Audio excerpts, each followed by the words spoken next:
Frost laced the edges of the cockpit canopy as Oberleutnant Karl Fischer squinted into the blinding winter sun. Below, the heart of the Reich sprawled in grey silence, its factories, railways, and neighborhoods vulnerable to the distant rumble growing louder in his ears. The hum was familiar now, a steady drone that announced the arrival of another American bombing armada. To Fischer and his squadron of Messerschmitt Bf-109s, this was supposed to be routine. Berlin was their sky, their fortress. The bombers could come, but without long-range escort. They would be meat for the guns of the Luftwaffe through his oxygen mask. Fischer muttered into the radio, "Zeal in sicht, they won't leave alive." The chatter from his comrades carried the same confidence, sharpened by years of propaganda and past victories. For months, German pilots had feasted on these lumbering formations, tearing into B-17s and B-24s whose escorts always seemed to peel away before reaching the capital. The Reich Ministry had promised it would stay that way. Berlin was untouchable. Göring himself had sworn the enemy would never fly over the capital in daylight and live. But today, the sky told another story. That as the formation of bombers grew in the distance, Fischer adjusted his gun sight. He steadied his nerves. This would be another slaughter, another tally scratched onto the fuselage. He pushed the throttle forward, his fighter vibrating with the familiar growl of its Daimler-Benz engine. His wingman slid into position, both men ready to dive upon the enemy. Yet even as they prepared, something flickered at the edge of vision. A glint, then another, high above and to the right, just where the sun spilled its golden light across the frozen heavens. At first, Fischer dismissed it as glare. Then the shapes sharpened, sleek, silver silhouettes slicing downward with impossible speed, their wings long and graceful, their noses streaked red. Fischer's breath caught. These were not the stubby thunderbolts he had faced, nor the short-legged Spitfires that never ventured this far east. These were different, new Redditors in his hunting ground. The radio crackled with alarm. Acting, Neuige, Oberre, shouts overlapped, panic breaking the calm routine. The shapes multiplied, diving like hawks onto unsuspecting prey. Tracers lit the thin air, and in an instant one of Fischer's comrades was shredded, his Messerschmitt bursting into flame before tumbling toward the city below. Fischer jerked his stick, pulling hard, but the silver fighters clung to him with terrifying agility.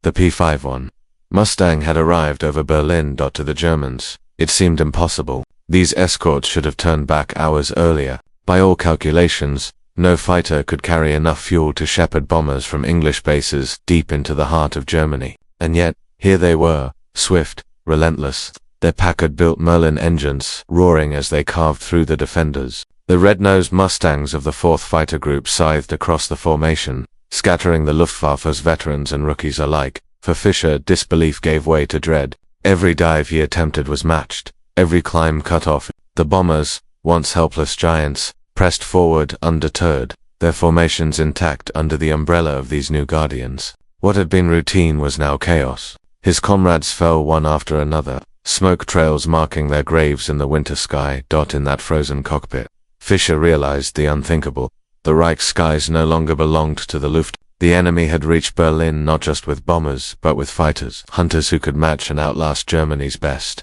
The balance had shifted in a single morning, and with it, the fate of the air war. Above the capital of the Reich, in the thin air where sunlight glared like steel, the myth of German air supremacy began to crack. The Mustangs had come, and nothing in the skies over Europe would ever be the same again. In the months before the Mustangs first appeared over Berlin, confidence still coursed through the veins of the Luftwaffe. For nearly 5 years, German fighter pilots had defined themselves as the lords of Europe's skies. From the sweeping victories of 1940, when Spitfires fell in flames over the Channel, to the slaughter of unescorted bombers in 1943, the story seemed unchanged. Whenever the Reich's airmen met the enemy, they imposed their will. Berlin especially was thought untouchable. In smoky officers' mess halls, men repeated Göring's infamous boast, "No enemy bomber will fly over the Reich's capital in daylight," even as the war darkened on the ground. That promise echoed like a shield. Young recruits clung to it, and veterans wore it like armor. The Luftwaffe still claimed some of the greatest aces the world had ever seen. Erich Hartmann, Walter Nowotny, Adolf Galland, men whose kill tallies ran into the hundreds. These legends reassured their comrades that German skill and experience would outweigh American numbers. The statistics seemed to support this belief. In October 1943, during the second raid on Schweinfurt, the US 8th Air Force had sent 291 bombers across the Channel. 60 never came home. Of those that limped back to England, more than 100 were riddled with holes, barely airworthy. Losses like that were unsustainable. In Luftwaffe briefings, commanders pointed to those numbers as proof that the Americans could not last. Each raid cost them men, machines, and morale. Propaganda ministers in Berlin seized on these facts, amplifying them through newspapers and radio broadcasts. Posters declared the Reich skies still sovereign. Articles mocked the clumsy, defenseless giants of the U.S. bomber fleet. Civilian populations, battered by Allied raids, were reassured that German fighters remained their shield, that the fatherland's air guardians would always rise in time. Confidence hardened into complacency. Among the pilots themselves, there was another source of reassurance: geography. To reach Berlin, a bomber had to travel nearly 600 miles from bases in England.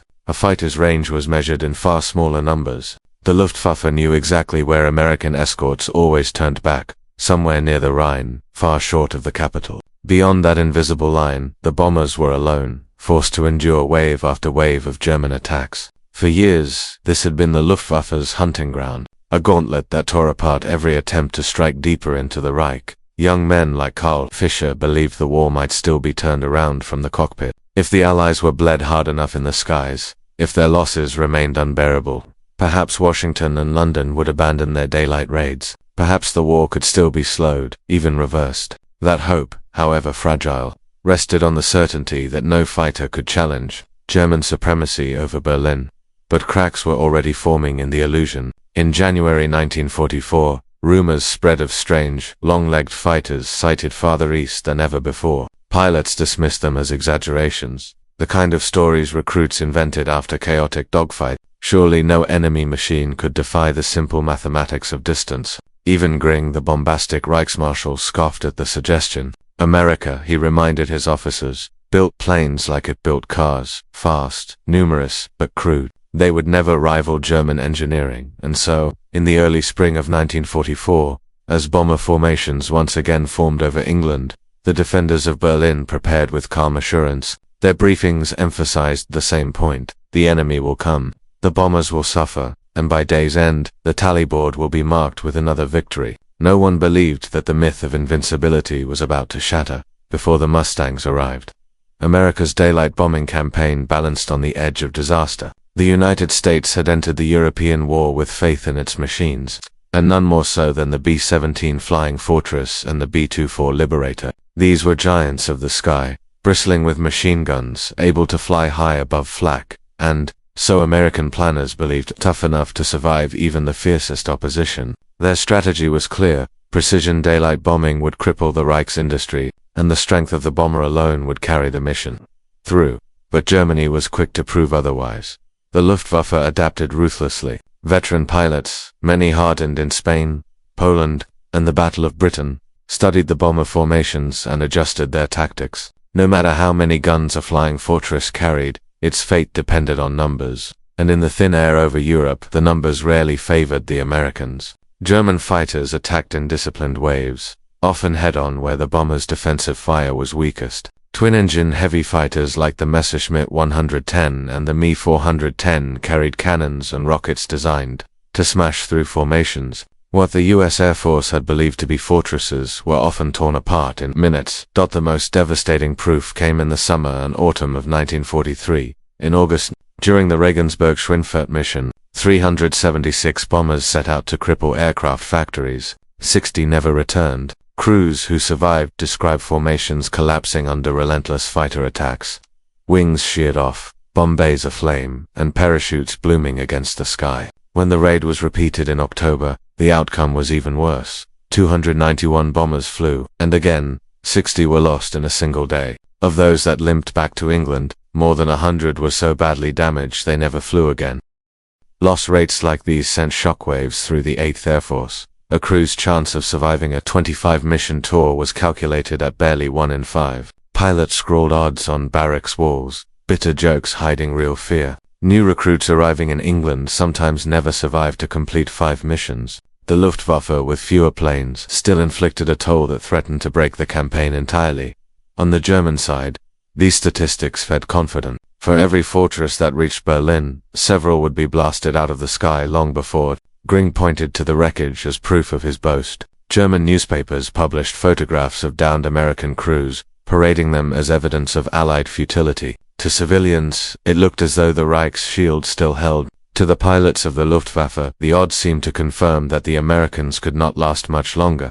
Inside the cockpits of those bombers, however, the story was one of endurance against impossible odds. Crews sat for hours in freezing conditions at altitudes where the smallest leak in an oxygen line could kill. They fought fatigue, frostbite, and the knowledge that hundreds of fighters waited just beyond the Rhine. A waste gunner might fire thousands of rounds in a mission, watching tracers streak across the sky, praying one of them would keep a Messerschmitt from ramming into his fuselage. Men returned with hands frozen to their weapons, with faces burned by fire, with friends missing from the formation.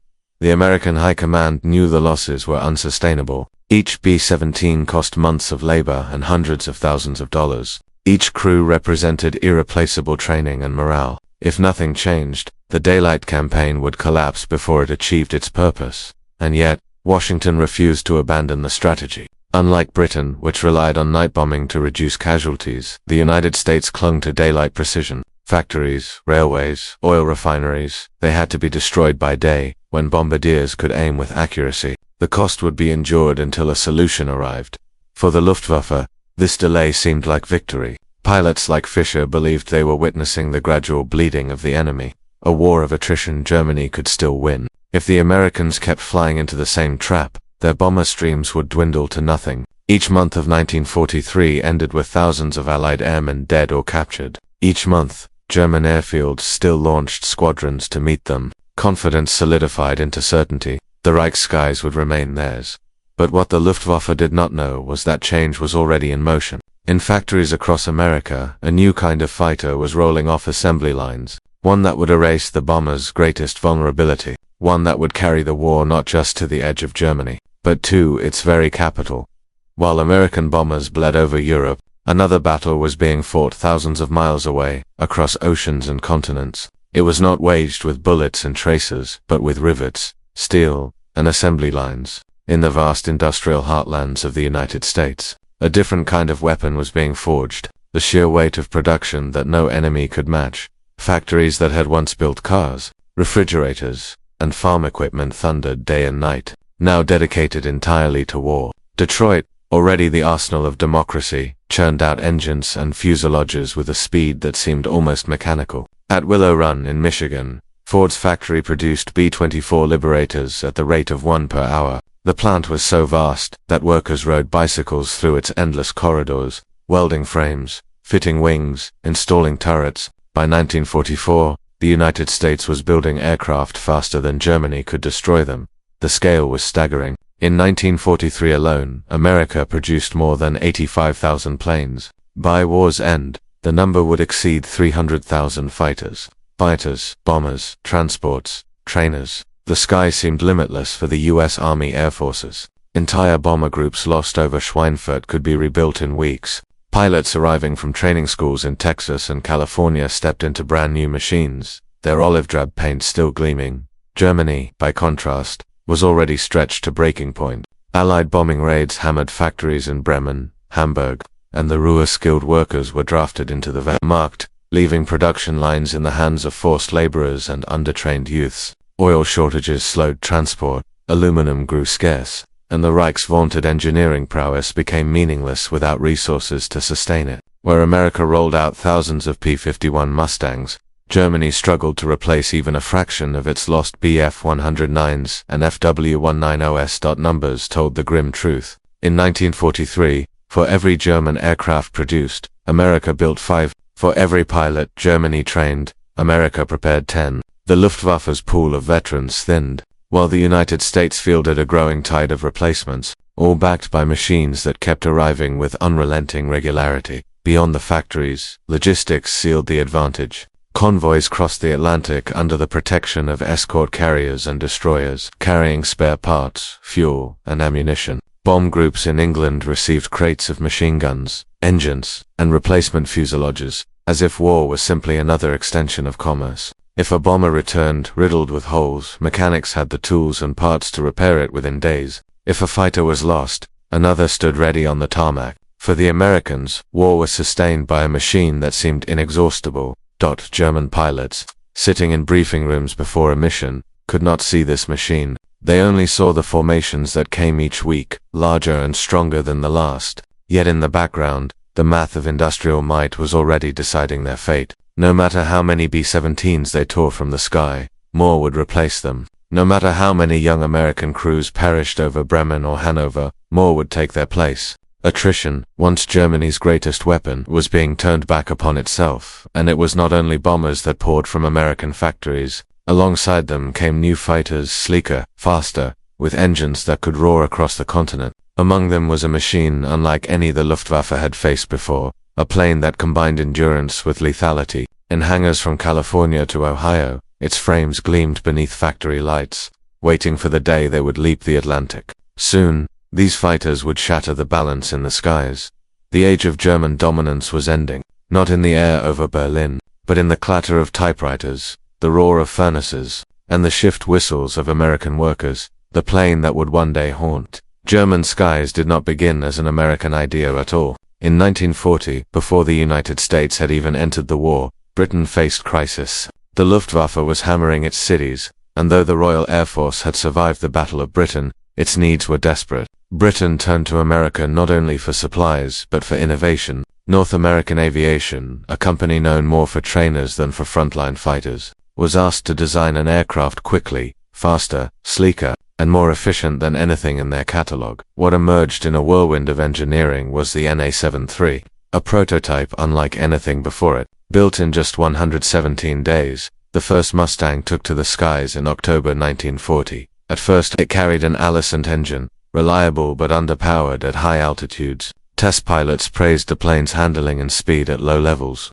but above 15,000 feet it struggled, unable to match the climbing power of the German Mustang. For a time, it seemed destined to be just another limited design, useful for reconnaissance but unsuited for the high war over Europe. Then came the marriage that changed everything. British engineers, never satisfied, suggested a bold experiment: fit the Mustang with the Rolls-Royce Merlin engine, the same heart that powered the legendary Spitfire. The transformation was immediate and astonishing. Suddenly the Mustang could climb with the best, scream 2 speeds over 430 miles per hour, and most critically, maintain performance at the altitudes where bombers flew. The Packard Company in America secured a license to mass-produce the Merlin, blending British brilliance with American industrial muscle. Out of this union, the P-51 Mustang was born, but speed alone was not its gift. The Mustang carried 6.50 caliber Browning machine guns, a wall of firepower that could shred any enemy aircraft in seconds. Its aerodynamic design, long laminar flow wings, and massive internal fuel capacity allowed it to sip fuel with efficiency no German fighter could match. And with the addition of external drop tanks, its range stretched to more than 1,600 miles. That meant the Mustang could escort bombers from English bases all the way to Berlin and back, a feat once thought impossible. For Allied planners, it was the solution to the nightmare of Schweinfurt and Regensburg. No longer would bombers face the gauntlet alone. No longer would German fighters be free to strike formations at will once P-47 Thunderbolts and P-38 Lightnings turned back. The Mustang could fly the distance, fight at altitude, and return home with fuel to spare. It was a weapon designed not only to protect but to dominate. Pilots adored it from the first flights. They spoke of the Mustang's grace, its responsiveness, the way it seemed to anticipate a pilot's touch. Men who had flown other fighters described the Mustang as the one machine that made them feel invincible. Against a Bf-109 or FW-190, the P-51 could climb faster, dive harder, and turn tighter. Against the heavier German bomber-destroyer variants, it was untouchable. The Luftwaffe, however, did not yet understand what awaited them. In late 1943, Mustangs began arriving in Europe in limited numbers, flying reconnaissance and limited escort missions. To German eyes they were curiosities, another Allied fighter, nothing unusual. The Reich still believed geography protected its heartland, but in the hangars of the 8th Air Force in England, the equation was shifting. Squadrons of red-nosed Mustangs, their Merlin engines purring, were being prepared for missions that would change the war. When they finally leaped across the channel in force, they would not simply escort bombers, they would hunt the hunters, turning the hunters themselves into prey. The Luftwaffe had mocked American machines as crude, mass-produced toys. They would soon discover that this toy was the finest killer ever unleashed into Europe's skies. By early 1944, the stage was set for a gamble that would shock the Luftwaffe to its core. American commanders, emboldened by new machines and desperate to prove daylight bombing could work, prepared to aim at the heart of the Reich itself. The target was no longer just factories in the Ruhr or rail yards on the Rhine. It was Berlin, Hitler's capital, the nerve center of the war machine, and the symbol of German power for months. The idea of a daylight strike on Berlin had hovered like a ghost in Allied planning rooms. To attempt it seemed reckless. The distance from English bases to Berlin stretched nearly 600 miles, through corridors bristling with flak guns and swarming with fighters. Losses on past missions had been catastrophic, even before the target lay so deep inside Germany. Two commanders who had watched formations shredded over Schweinfurt, the prospect of sending bombers to Berlin seemed almost suicidal. But in the winter of 1943-44, optimism began to grow. The P-51 Mustang was arriving in squadrons, its Merlin engines ready to carry it farther than any Allied escort had flown before. Drop tanks extended its reach beyond imagination, and for the first time, there was a genuine chance that bombers might be shielded from takeoff to target. If Berlin could be struck under those conditions, the propaganda value would be immense. It would prove that the Reich skies were no longer safe, that even Hitler's capital was within the grasp of American air power. In the polished halls of Allied headquarters, discussions turned into plans. The 8th Air Force, now swollen with thousands of men and machines, prepared for an operation that would not just test technology, but nerve. March 1944 was chosen, when weather promised clearer skies. Targets included rail yards, armaments, factories, and industrial hubs spread across Berlin. The message was as important as the damage. The Reich's heart would feel the hammer of daylight bombing. On the other side of the front, German pilots laughed off the rumors. In their ready rooms, where cigarette smoke curled above maps dotted with defense zones, the idea of bombers reaching Berlin with escorts was dismissed as fantasy. Every Luftwaffe veteran knew the turning point where Allied fighters always peeled away. Geography was a shield, unbreakable. Even if the Americans had some new machine that could never endure so far, Göring himself dismissed the possibility with bluster. He assured Hitler and the public that no American fighter could fly to Berlin and fight. German propaganda continued to depict the Reich skies as a fortress, defended by the skill of its pilots and the walls of its flak guns. The very thought of Mustangs above the capital was ridiculed, yet behind the bravado, signs of strain were already visible. Losses were mounting, fuel supplies tightening, and the once invincible Luftwaffe was fighting battles of attrition it could not win. Veterans fell one by one, and replacements were rushed into cockpits with barely a handful of flight hours. Still, the myth of Berlin's safety endured, repeated often enough to feel like truth. As February ended, the Americans completed their preparations. Airfields across England buzzed with activity, mechanics fitting extra fuel tanks, ground crews loading bombs, navigators poring over maps that led straight into the Reich's heart. Pilots briefed for missions unlike any before, told to expect swarms of defenders, but reassured that, for once, they would not be alone. The morning of March 6, 1944, dawned cold and clear. Hundreds of bombers lifted from English runways, their engines shaking the earth. Above them, gleaming silver Mustangs formed up, drop tanks slung beneath their wings. Unknown to the Luftwaffe, the unthinkable was already on its way. The morning sky above Germany was steel blue, streaked with thin clouds and the contrails of hundreds of bombers pressing eastward. From the ground, Berlin's defenders watched with grim familiarity as the formations spread across the horizon. Civilians huddled in shelters, soldiers pointed upward, certain that the gauntlet of the Luftwaffe would once again shred the enemy long before they reached the capital. At 25,000 feet, German pilots climbed to intercept. Squadrons of Bf-109s and Fw-190s gathered above the bombers, their silhouettes glinting in the sun. The strategy was as old as the campaign: strike in waves, break the formations apart, and tear into the lumbering giants until they collapsed in flame. Oberleutnant Karl Fischer adjusted his oxygen mask, adrenaline sharpening his focus. Below him, the first wave of fighters dove straight toward the bombers' noses, aiming to scatter them with cannon fire. Fischer's radio crackled with confidence. They are alone. Same as before, strike hard. But the bombers were not alone. From the blinding glare of the sun, silver streaks descended with breathtaking speed. Sleek shapes with red-painted noses, wings long and predatory, cut into the dive. In an instant, the hunters became the hunted. The first tracers slashed across the sky, stitching through a German formation before anyone had time to react. A Messerschmitt burst into flames, spiraling downward, its pilot bailing out too late. Panic erupted over the radio. Actin, new EG, unknown fighters, fast, aggressive, and utterly unexpected, had entered the fight. They were P-51 Mustangs. The bomber's crews saw them first, diving past with deadly precision. Waist gunners cheered, shouting into intercoms as silver fighters streaked ahead to clear the path. Red noses, they're with us all the way in. For the first time, the formations felt the shield of true protection. German pilots, however, were stunned. Their tactics unraveled as the Mustangs tore through, attacking not defensively but offensively, cutting down interceptors before they reached the bombers. Fisher rolled hard to evade a burst of fire that shattered his wingman's canopy. The Mustang that pursued him stayed glued to his tail, matching every turn with ease. Its Merlin engine screamed, its 6.50 caliber guns chattering in relentless bursts. Fisher dove, desperate to shake it, but the American machine followed with terrifying grace. Across the sky, chaos reigned, radio channels filled with shouts and curses. Sie fliegen noch immer, zu weit von England, das ist They are too far from England, it is impossible. And yet the evidence blazed all around them. German fighters that once attacked with impunity now found themselves outmaneuvered, picked apart, forced into desperate evasions. The shock was not just in the losses but in the revelation.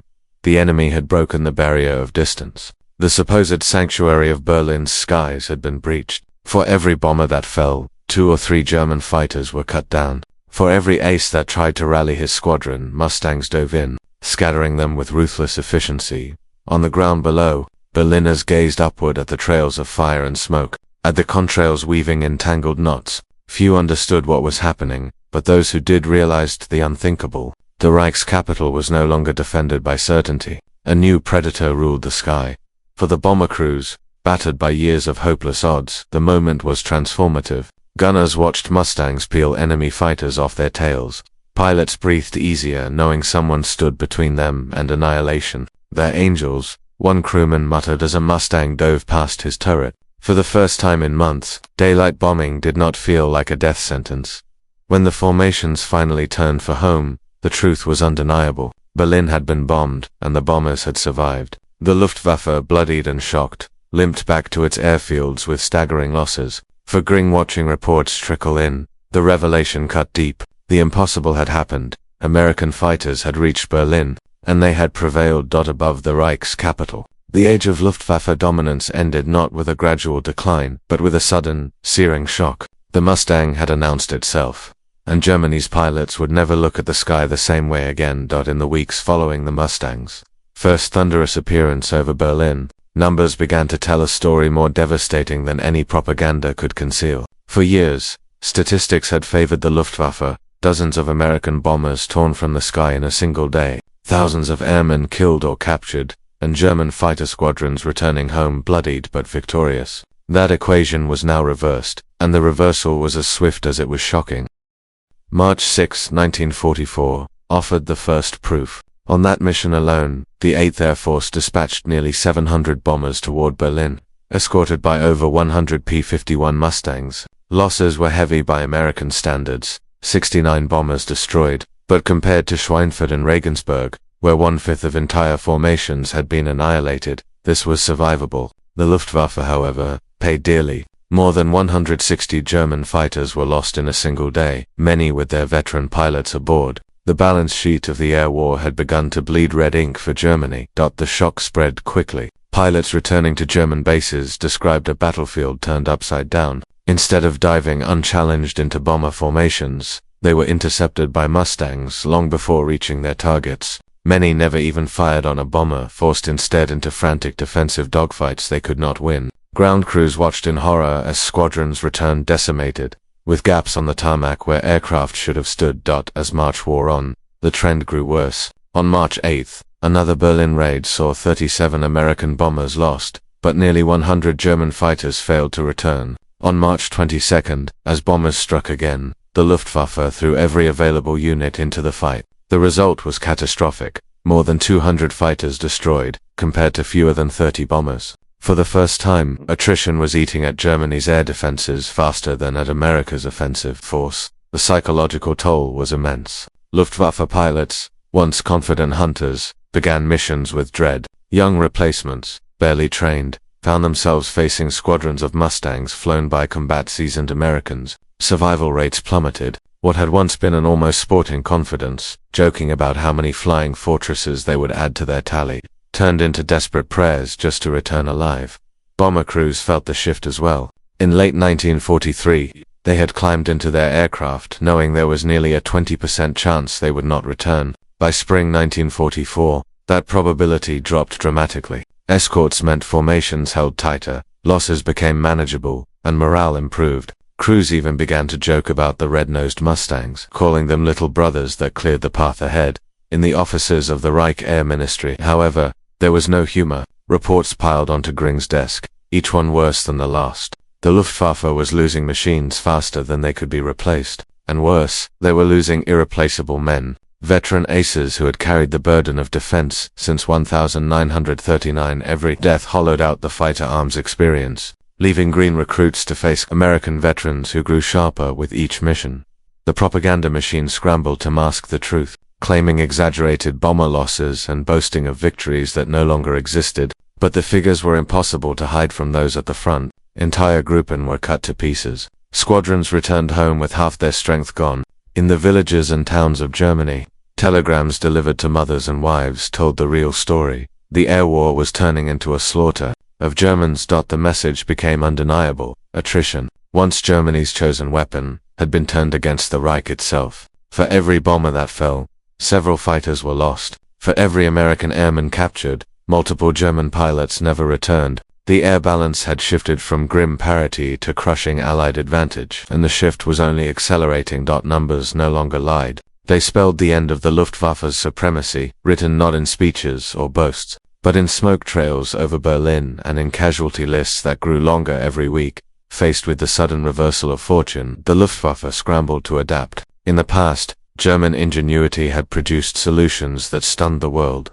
Jet aircraft, rocket engines, revolutionary designs. Now, pressed by the relentless pressure of American bombers and their Mustang escorts, desperate measures became the order of the day. The first answer was firepower. Commanders ordered modifications to frontline fighters, turning nimble interceptors into heavily armed bomber destroyers. Messerschmitt Bf-19s and Focke-Wulf Fw-190s were fitted with 20mm and 30mm cannons, sometimes mounted in underwing gondolas. A single hit from these weapons could rip open a B-17 or B-24, sending the bomber and its crew plummeting in fire. Squadrons trained to strike from the front, unleashing devastating volleys that broke apart tight formations. But firepower came at a price. The added weights slowed the aircraft, robbed them of agility, and made them easy prey for the Mustangs now patrolling the skies. German pilots found themselves in machines that climbed sluggishly and turned poorly, forced to fight opponents that could outmaneuver them at will.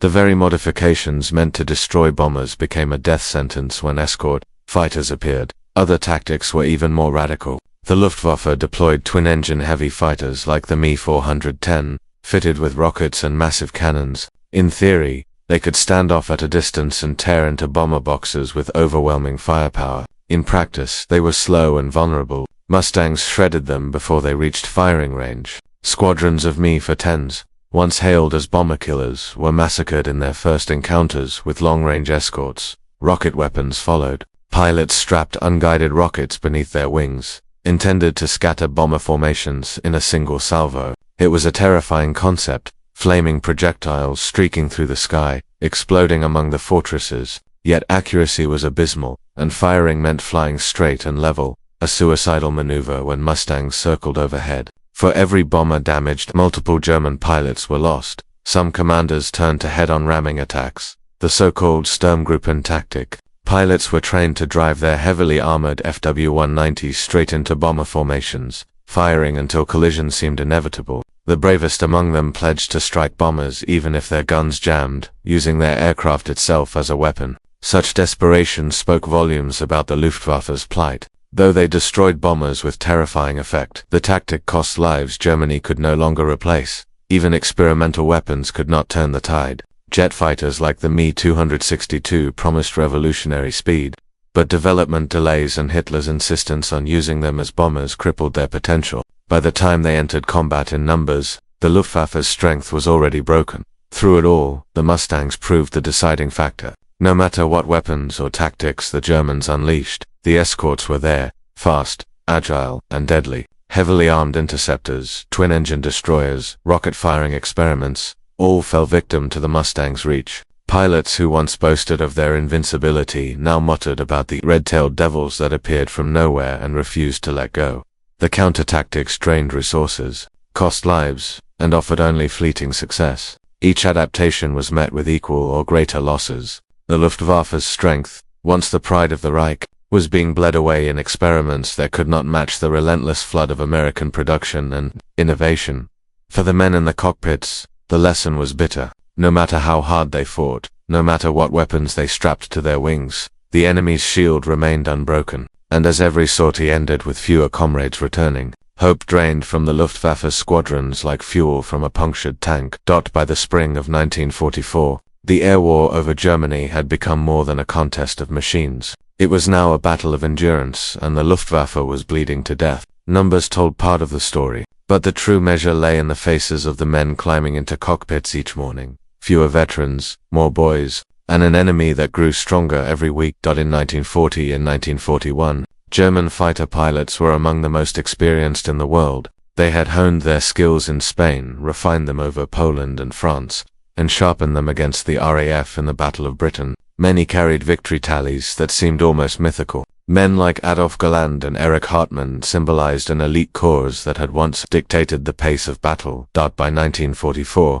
that elite was vanishing. Every mission saw aces cut down by Mustangs, their experience lost forever. For Germany, replacing a veteran pilot was not simply a matter of producing another aircraft. Training programs had been shortened to the point of absurdity, where once a recruit received 200 flying hours before joining a squadron, by 1944 he was lucky to receive 50. Some boys entered combat with barely 20 hours in a fighter. They were hurled into the skies not as hunters, but as sacrificial offerings. Fuel shortages deepened the crisis. Allied bombing of synthetic fuel plants strangled supplies. Training flights were slashed. Recruits who should have practiced dives, climbs, and evasive maneuvers were told to save every drop for combat missions. They climbed into cockpits, having never fired a live round from their weapons, forced to learn under the guns of veteran Americans. The results were predictable. Dozens never returned from their first sortie. The Mustangs exploited this weakness ruthlessly. Unlike earlier escorts, they did not simply fly alongside bombers. They roamed ahead, above, and around, hunting German fighters before they could even approach. They scoured the skies, diving upon squadrons as they formed, breaking apart attacks before they began. Luftwaffe pilots, once accustomed to choosing when to strike, now found themselves ambushed. In radio calls filled with static and fear, young men shouted warnings: "Act! Mustangs over! Mustangs everywhere!" The attrition spiral accelerated. In March and April alone, the Luftwaffe lost thousands of aircraft, and more devastatingly, thousands of pilots. Each loss weakened the next battle, creating a downward spiral from which there was no escape. Squadrons returned from missions with half their strength gone, sometimes more. Airfields that once buzzed with seasoned veterans now echoed with the silence of empty revetments for the survivors.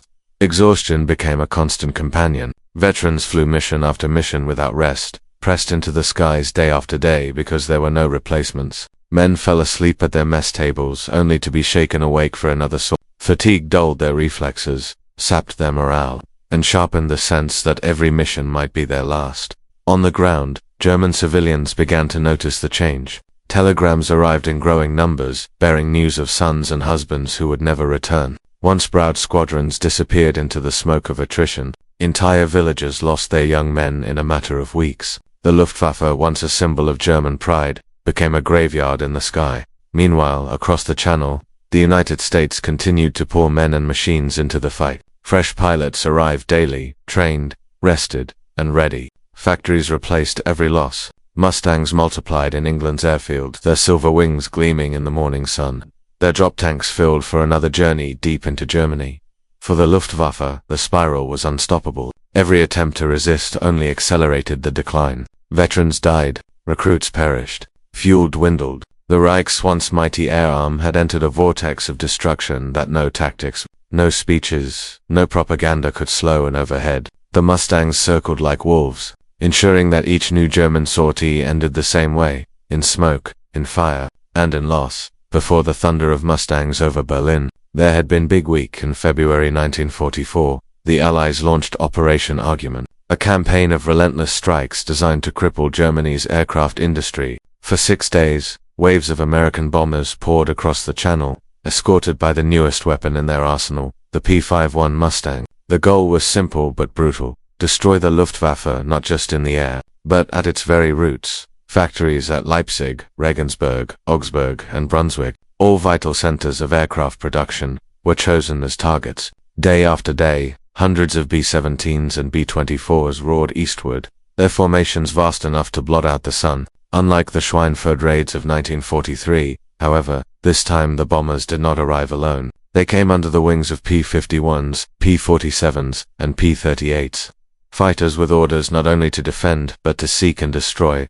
The Luftwaffe rose to meet them in force. For Germany, the aircraft factories were lifelines. Every Messerschmitt and Focke-Wulf that rolled off an assembly line represented hope that the Reich could still contest the skies. To lose them would mean suffocation. Squadrons of defenders scrambled day after day, hurling themselves into the bomber streams with desperate courage. But the Mustangs changed the battle's rhythm. Instead of clinging to the bombers, they swept far ahead, scouring the skies for interceptors. German formations were bounced before they could even approach their targets. Twin-engine fighters like the Me-410 were butchered. FW-190s laden with heavy cannon pods were outturned and outgunned. Even the vaunted Bf-19s, in the hands of seasoned aces, found themselves stalked and destroyed. By the end of Big Week, the Luftwaffe had lost nearly 600 aircraft in combat. Just as crippling, hundreds more were destroyed on the ground as factories and airfields were bombed into rubble. For every German plane lost, America replaced its own many times over.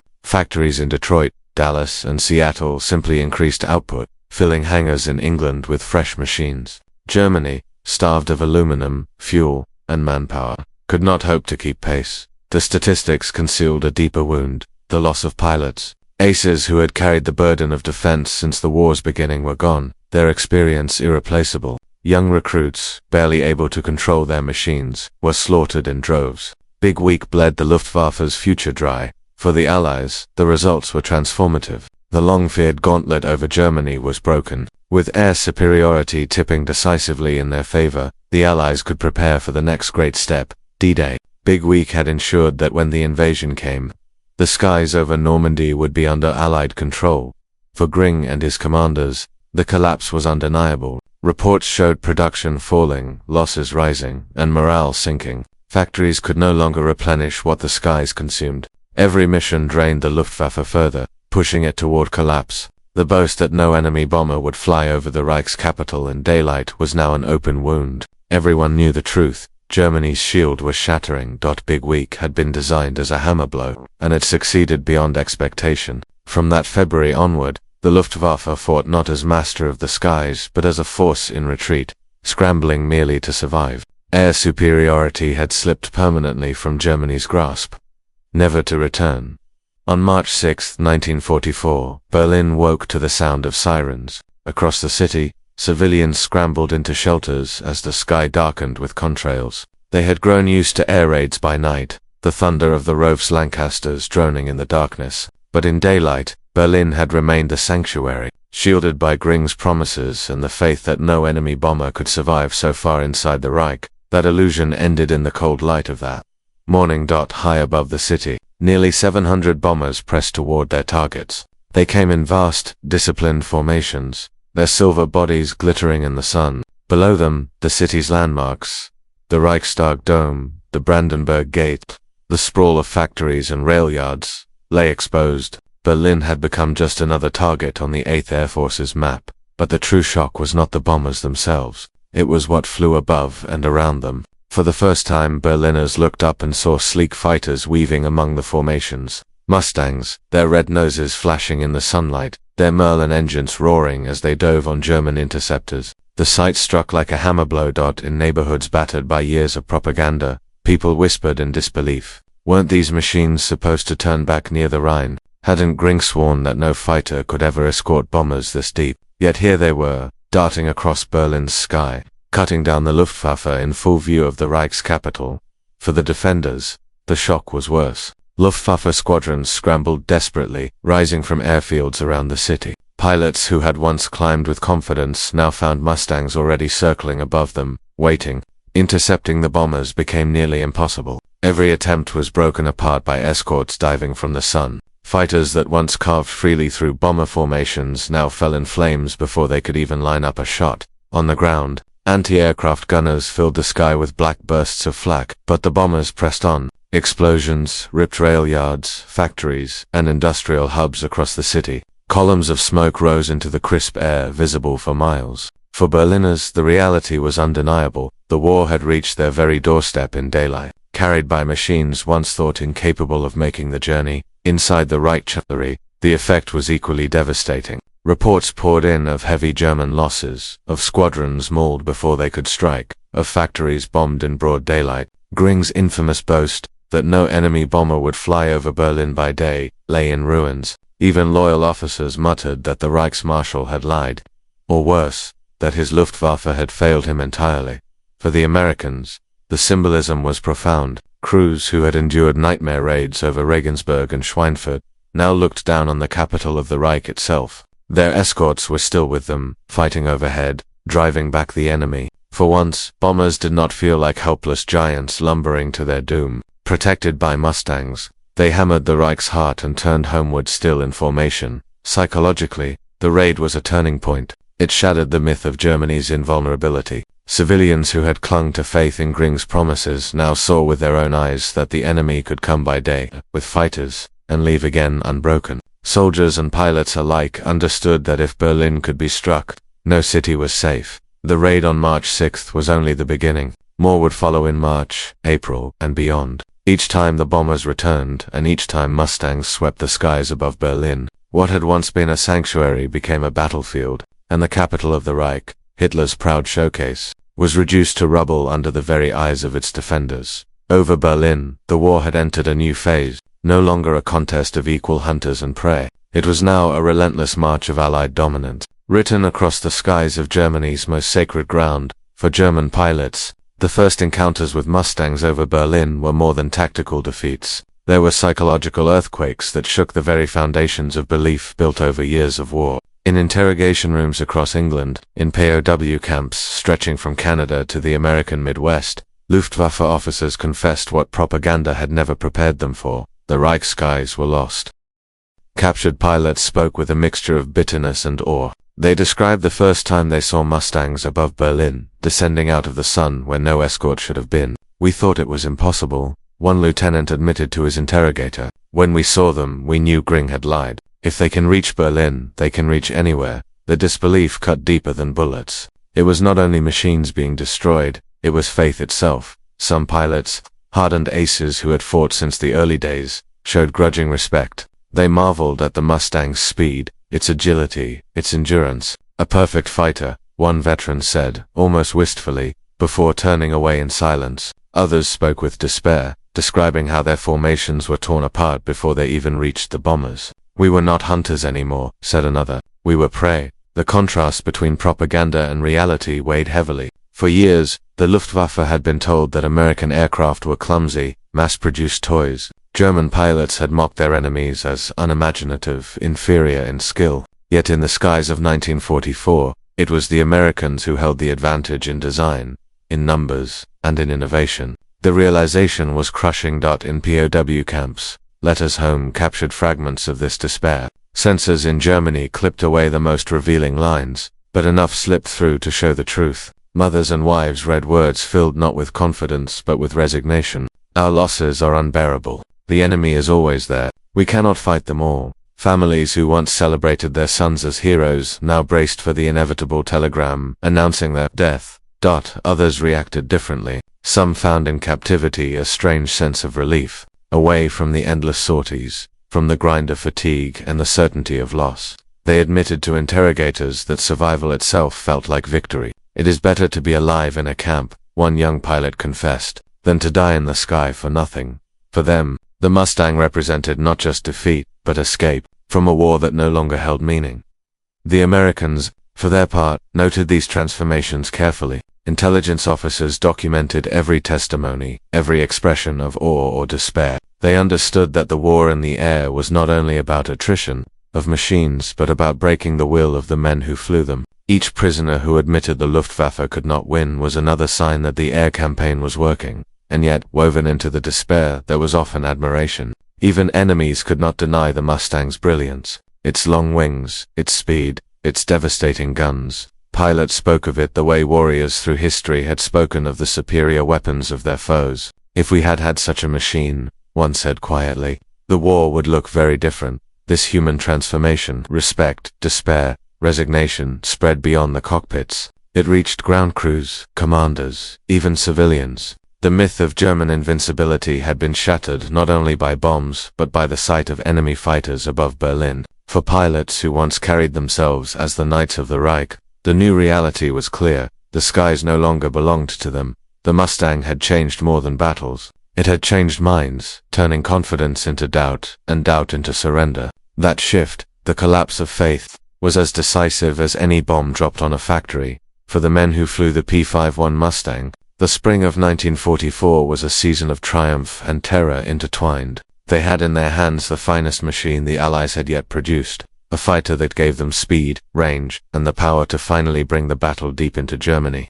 Yet the Mustang was no shield against fear, no guarantee of survival. Victory in the skies came at a cost, measured in blood. American pilots spoke of the first time they flew the Mustang with something close to reverence. She flew like she was alive, one recalled. The aircraft responded instantly, climbing higher and faster than anything they had known. Pilots who had cut their teeth on P-47 Thunderbolts or P-38 Lightnings suddenly felt they had been handed wings worthy of angels. In combat, the Mustang gave them confidence, the sense that they could fight on equal or better terms against the Luftwaffe's best. But confidence did not erase the reality of combat. Escorts over Berlin and Leipzig meant hours in the freezing cockpit. Drop tanks rattling beneath the wings, eyes straining for specks on the horizon that might be met. Missions lasted 6, 7, sometimes 8 hours. Fatigue gnawed at the body, and fear pressed at the mind. No matter how good the Mustang was, one mistake, one burst of cannon fire could end it all. Camaraderie became the glue that held squadrons together. Pilots trusted one another with their lives, flying in pairs, covering each other's tails. Friendships formed in the air and on the ground. In brief moments between missions, when laughter and poker games masked the knowledge that not all would return, we flew for each other, a veteran said. You didn't think about the politics or the generals. You thought about keeping your buddy alive. Even with the Mustang's superiority, losses remained heavy. Mustangs roamed far into Germany, often pressing beyond their limits to hunt the Luftwaffe. Dogfights erupted at every altitude, tracers arcing across the sky. Many young American pilots never made it back. Wreckage littered fields across the Reich, silver wings torn and smoking. The bombers they protected reached their targets, but escorts sometimes paid the price in dozens of lives. Yet there was pride, too, pride in turning the tide, in being part of something bigger than themselves. Mustang pilots knew they were the point of the spear. They were not only defending bombers, they were dismantling the Luftwaffe piece by piece. Every German fighter shot down meant fewer enemies to face tomorrow, fewer threats to the invasion building in England. Some pilots even felt sympathy for the men they fought. They saw the greenness of German recruits, boys barely older than teenagers hurled into hopeless battles. In debriefings, Mustang veterans admitted that many kills felt less like triumphs and more like an You could see they didn't have the training, one pilot said. They flew bravely, but they were outclassed before the fight began. At the same time, there was exhilaration in mastering the skies. Pilots described the thrill of diving through a German formation, guns blazing, then climbing back into the sun with the Mustang's engine, screaming. They felt the rush of freedom that came with finally taking the fight to the enemy on equal terms. For airmen who had once watched helplessly as bomber crews were slaughtered, the Mustang was redemption. In letters home, pilots balanced pride with honesty. The Mustang is the best plane in the world, one wrote to his family, but that doesn't mean it makes you immortal. Wives, mothers, and sweethearts in America received telegrams alongside those letters. The cold announcement that a loved one had not returned from Berlin or Brunswick. The Mustang could win the air war, but it could not spare every man. For those who survived, memories of the Mustang became lifelong. They remembered not just the machine, but the brotherhood, the fear, the triumph, and the sacrifice. In their eyes, the Mustang was more than metal and guns. It was the vessel that carried them through the crucible of Europe's skies, the companion that bore witness to courage and loss in equal measure for years. Hermann Göring had been the voice of German air supremacy. The Reichsmarschall, bloated with medals and boasts, had promised his Führer and his people that the Luftwaffe was unassailable. No bomber would ever penetrate the skies above Berlin by daylight, he swore. The Reich's capital was secure, its skies a fortress guarded by the finest pilots in the world.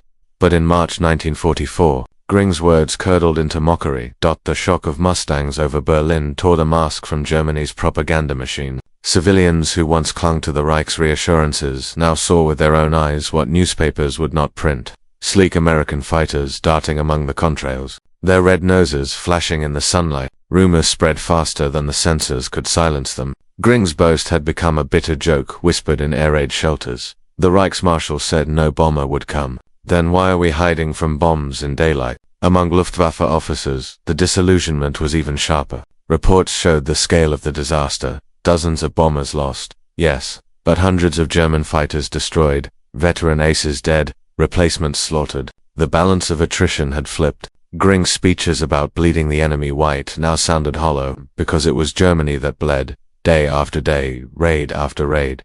The humiliation was personal. In a rare moment of candor, Göring is said to have confessed, "When I saw Mustangs over Berlin, I knew the war was lost." That lament, whether spoken in frustration to aides or later recalled by witnesses, echoed the unspoken truth. Germany's skies were no longer under German control. For the man who had built his reputation on air power, it was an admission of failure. Propaganda tried to adapt. Radio broadcasts still boasted of heroic defenses, of American losses exaggerated beyond recognition. Photographs of downed bombers circulated as proof of continued strength. Yet these lies could not mask the obvious. Berliners looked up and saw enemy aircraft flying overhead, bombing in daylight, protected by fighters that no German machine could shake. The Reich's credibility collapsed in tandem with its defenses. For the Luftwaffe's rank and file, the betrayal was devastating. Pilots who had grown up under the shadow of Göring's promises felt abandoned. Their sacrifices seemed meaningless, their comrades' deaths squandered in defense of a myth. What use was courage when leadership had failed them? When the enemy now dictated every battle, confidence dissolved into cynicism. Some cursed Göring outright, others fell into bitter silence. Meanwhile, the Americans capitalized on the shattered illusion. Every raid over Berlin carried not just bombs but psychological weight. Each Mustang that circled above the Reichstag mocked Göring's boast. Each returning bomber formation proved that the Luftwaffe's threats were hollow. The contrast was unmistakable. German leaders who had promised safety now delivered only destruction. While American determination carried reality into the skies, the shattering of overconfidence went beyond Berlin's air war. It rippled through the Reich itself. Civilians who once trusted their leaders now whispered doubts. Soldiers on the Eastern Front, hearing of daylight raids over the capital, understood that their homeland was no longer secure. The myth of invincibility, the glue that had held together faith in the Reich, was unraveling thread by thread. Göring, once the flamboyant face of German air power, became a symbol of failure. His boasts had collapsed under the roar of Merlin engines and the flash of Mustang guns. The overconfidence he embodied was shattered forever in the contrails above Berlin. By the summer of 1944, the Luftwaffe was a shadow of the force that once terrified Europe. What had begun as the most formidable air arm in the world was now unraveling under the relentless hammer blows of Allied bombers and the side-like precision of the P-51 Mustang. The decline was not gradual, it was catastrophic. A collapse played out in hangars stripped bare, in airfields littered with wreckage, and in the empty chairs of squadron mess holes. Attrition had done what no single battle could. In February's big week, Germany lost hundreds of aircraft and, more critically, hundreds of irreplaceable pilots. By March and April, losses mounted daily. The Luftwaffe was caught in a vicious spiral. Every mission drained its strength. Every attempt to resist bled it further, and every squadron returned weaker than before. By May, formations that once launched in proud dozens now staggered into the air with only a handful of machines. Fuel shortages compounded the disaster. Allied bombing of synthetic fuel plants at Luna and Plit strangled supplies. Even when new aircraft rolled off the assembly lines, many sat idle for lack of gasoline. Training flights were slashed to the bone. Recruits were rushed into combat having never fired a live round. some with barely 20 hours in the cockpit. They faced Mustang veterans with hundreds of missions behind them. The result was slaughter. By June 1944, the Luftwaffe's collapse was evident to all. When Allied armadas assembled for Operation Overlord, thousands of ships crowding the channel and thousands of bombers and fighters overhead, the Luftwaffe was almost absent. A few desperate sorties were flown against the beaches of Normandy, but they were token efforts, quickly swatted aside by the swarms of Mustangs, Thunderbolts, and Spitfires that dominated the skies. German troops on the ground looked upward, hoping for the protection their leaders had promised, and saw instead a sky filled only with Allied wings. The absence of the Luftwaffe on DID was not a coincidence. It was the consequence of collapse. Allied air superiority was absolute. Mustangs ranged far ahead, strafing rail lines, destroying convoys, hunting any German aircraft that dared to take off. The Luftwaffe, once the sword of Blitzkrieg, had been broken into fragments, incapable of even contesting the invasion. Through the autumn and winter of 1944, the decline only deepened. Even the introduction of revolutionary weapons like the Me-262 jet fighter could not reverse the tide. Jets were too few, too late, and starved of fuel. Mustangs patrolled every corner of German airspace, from the Ruhr to the Danube, striking airfields, escorting bombers, and engaging the last remnants of the fighter arm. German pilots spoke of taking off already knowing they would be outnumbered, outgunned, and overwhelmed. By early 1945, the Luftwaffe was virtually annihilated. Squadrons existed in name only. Pilots were killed faster than they could be trained. Aircraft were destroyed on the ground before they ever flew. Göring's promises of invincibility lay buried under the rubble of bombed-out factories and cities reduced to ash. The once proud Luftwaffe had been bled white, its confidence shattered, its strength erased. For the Allies, the collapse of German air power was more than a tactical victory. It was strategic liberation. Bombers flew unchallenged, dismantling the Reich's industrial base piece by piece. Ground troops advanced knowing that the skies belonged entirely to them. From Normandy to the Rhine, Allied armies marched under a shield of air supremacy that Germany could no longer contest.